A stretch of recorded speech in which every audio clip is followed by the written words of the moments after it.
ವೈದ್ಯೆ ಮೇಲಿನ ಅತ್ಯಾಚಾರ ಕೊಲೆಯನ್ನ ಖಂಡಿಸಿ ರಾಜ್ಯಾದ್ಯಂತ ಇವತ್ತು ಪ್ರತಿಭಟನೆ ಮಾಡುವುದಕ್ಕೆ ಮುಂದಾಗಿದ್ದಾರೆ. ಇಂದು ರಾಜ್ಯದಾದ್ಯಂತ ಮತ್ತೆ ಒಪಿಡಿ ಬಂದ್ ಮಾಡುವುದಕ್ಕೆ ನಿರ್ಧಾರವನ್ನ ಕೈಗೊಳ್ಳಲಾಗಿದೆ. ವಿಭಿನ್ನ ರೀತಿಯಾಗಿ ಪ್ರತಿಭಟನೆಯನ್ನ ಮಾಡುವುದಕ್ಕೆ ಎಐಜೆಎಎಫ್ ಮುಂದಾಗಿರುವಂತದ್ದು. ಮಧ್ಯಾಹ್ನ 12 ಗಂಟೆಯಿಂದ ಒಪಿಡಿಯನ್ನ ಬಂದ್ ಮಾಡಿ ಪ್ರತಿಭಟನೆಯನ್ನ ಮಾಡಲಿಕ್ಕಿದ್ದಾರೆ. ಸುಮಾರು 1 ಗಂಟೆಗಳ ಕಾಲ ಒಪಿಡಿ ಬಂದ್ ಮಾಡಲಿಕ್ಕಿದ್ದಾರೆ. ಒಪಿಡಿ ಬಂದ್ ಮಾಡಿ ಮತ್ತೊಂದು ಕಡೆ ಪೆನ್ ಡೌನ್ ಮಾಡಿ ಪ್ರೊಟೆಸ್ಟ್ ಅನ್ನ ಕೂಡ ಮಾಡಲಿಕ್ಕಿದ್ದಾರೆ. ದೇಶದಾದ್ಯಂತ ಪ್ರತಿಭಟನೆಯನ್ನ ಮಾಡೋದಕ್ಕೆ ಮುಂದಾಗಿರುವಂತದ್ದು. ಕೋಲ್ಕತ್ತಾದಲ್ಲಿ ನಡೆದಿದ್ದಂತಹ ಕೃತ್ಯವನ್ನ ಖಂಡಿಸಿ ವೈದ್ಯರು ತಮ್ಮ ಆಕ್ರೋಶವನ್ನ ವ್ಯಕ್ತಪಡಿಸ್ತಾ ಇದ್ದಾರೆ. ಮಾನವ ಸರಪಳಿ ನಿರ್ಮಿಸಿ ಕಪ್ಪು ಪಟ್ಟಿಯನ್ನ ಧರಿಸಿ ಪ್ರತಿಭಟನೆಯನ್ನ ಮಾಡಬೇಕು ಅಂತ ಹೇಳಿ ನಿರ್ಧಾರವನ್ನ ಕೈಗೊಳ್ಳಲಾಗಿರುವಂತದ್ದು. ದೇಶದಾದ್ಯಂತ ಬರೀ ಒಂದು ರಾಜ್ಯಕ್ಕೆ ಮಾತ್ರ ಸೀಮಿತ ಆಗಬಾರದು. ಈ ರೀತಿಯಾದಂತಹ ಘಟನೆ ಇನ್ನೆಂದೂ ಕೂಡ ನಡಿಬಾರದು ಮುಂದಿನ ದಿನಗಳಲ್ಲಿ ಅನ್ನುವಂತಹ ನಿಟ್ಟಿನಲ್ಲಿ ಪ್ರೊಟೆಸ್ಟ್ ಅನ್ನ ಮಾಡೋದಕ್ಕೆ ತಯಾರಿಯನ್ನ ಕೂಡ ಈಗಾಗಲೇ ನಡೆಸಿಕೊಳ್ಳಲಾಗಿರುವಂತದ್ದು. ಮಧ್ಯಾಹ್ನ 12 ಗಂಟೆಯಿಂದ 1 ಗಂಟೆಗಳ ಕಾಲ ಒಪಿಡಿಯನ್ನ ಬಂದ್ ಮಾಡಲಾಗುತ್ತೆ.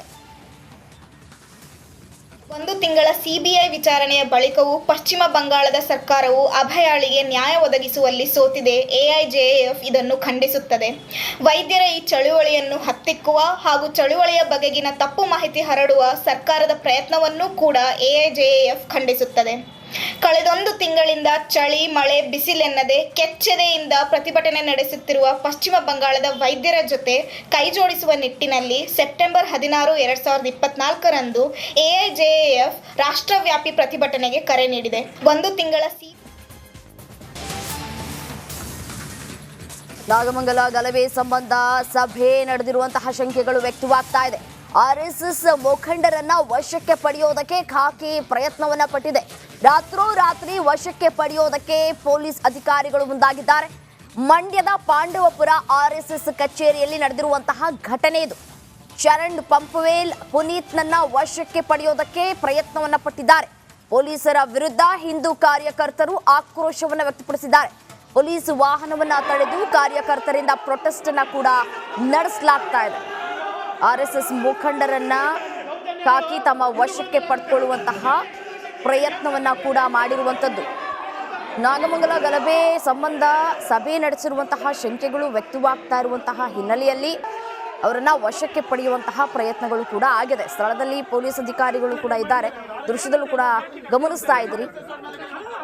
ರಾತ್ರೋರಾತ್ರಿ ವಶಕ್ಕೆ ಪಡೆಯೋದಕ್ಕೆ ಮುಂದಾಗಿದ್ದಾರೆ ಪೊಲೀಸರು.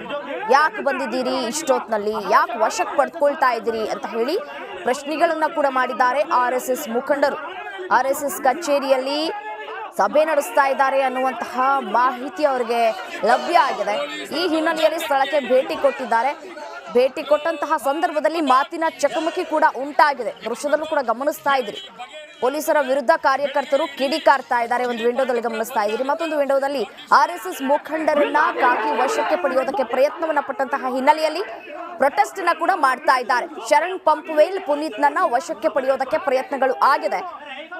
ಈ ಹಿನ್ನೆಲೆಯಲ್ಲಿ ಯಾಕೆ ವಶಕ್ಕೆ ಪಡ್ತಾ ಇದ್ದೀರಿ ಅಂತ ಹೇಳಿ ಪೊಲೀಸರ ವಿರುದ್ಧವೇ ಹಿಂದೂ ಕಾರ್ಯಕರ್ತರು ತಮ್ಮ ಆಕ್ರೋಶವನ್ನು ವ್ಯಕ್ತಪಡಿಸ್ತಾ ಇದ್ದಾರೆ. ಪ್ರೊಟೆಸ್ಟ್ ಅನ್ನ ಮಾಡ್ತಾ ಇದ್ದಾರೆ.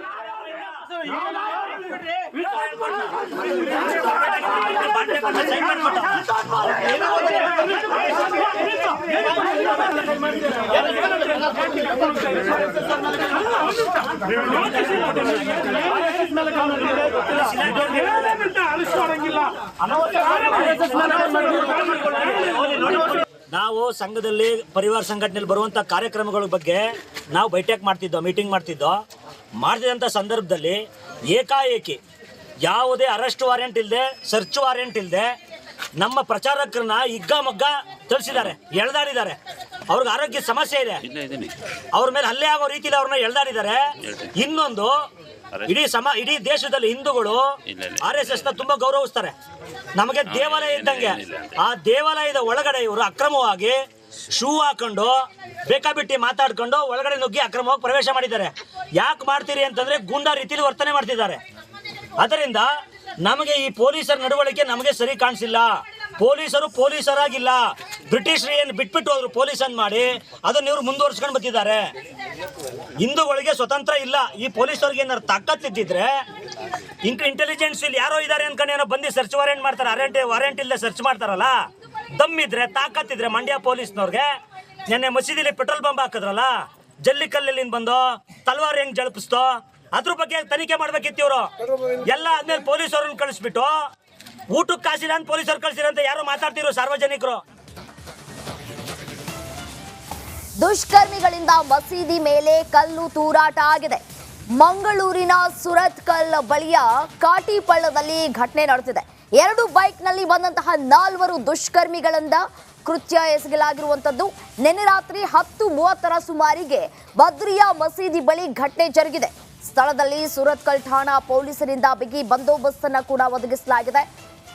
ಯಾರೋ ಕಿಡಿಗೇಡಿಗಳು ದುಷ್ಕರ್ಮಿಗಳು ಈ ರೀತಿಯಾಗಿ ಮಸೀದಿ ಮೇಲೆ ಕಲ್ಲು ತೂರಾಟವನ್ನು ಮಾಡಿದ್ದಾರೆ. ಅದು ಮಂಗಳೂರಿನ ಸೂರತ್ಕಲ್ ಬಳಿಯ ಕಾಟಿಪಳ್ಳದಲ್ಲಿ ನಡೆದಿರುವಂತಹ ಘಟನೆ ಇದು.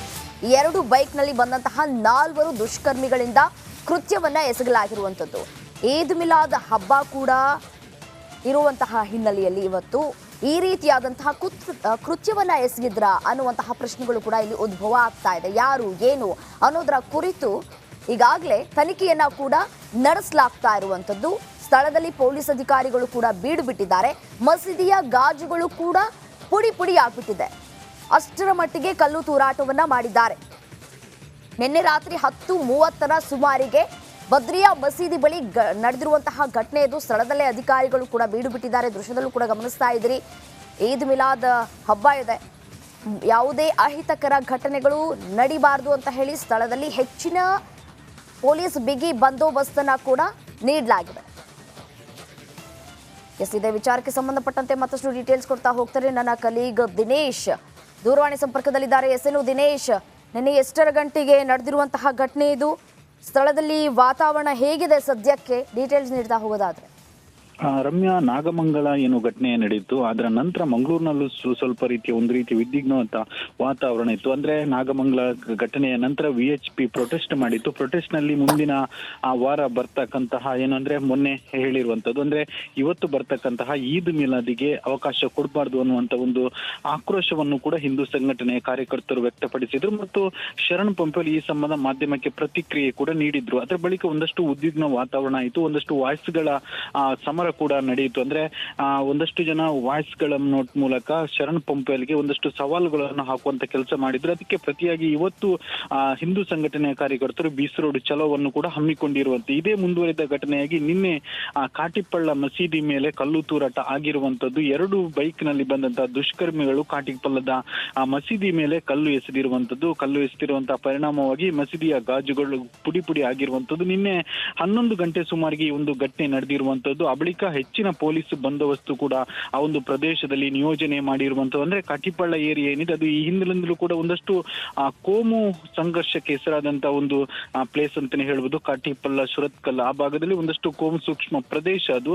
ಹೀಗಾಗಿ ಇವತ್ತು ಈದ್ ಮಿಲಾದ್ ಇರುವ ಕಾರಣವಾಗಿ ಮತ್ತು ನಿನ್ನೆ ಕಲ್ಲು ಬಿಸಾಡಿದ ಕಾರಣವಾಗಿ ಏನಾದ್ರೂ ಹೆಚ್ಚಿನ ಕೋಮು ಸಂಘರ್ಷ ನಡೀಬಹುದು ಅನ್ನುವಂತ ದೃಷ್ಟಿಯಲ್ಲಿ ಹೆಚ್ಚಿನ ಪೊಲೀಸ್ ಭದ್ರತೆಯನ್ನು ಕೂಡ ವಹಿಸಿರುವಂತದ್ದು. ರಮ್ಯಾ.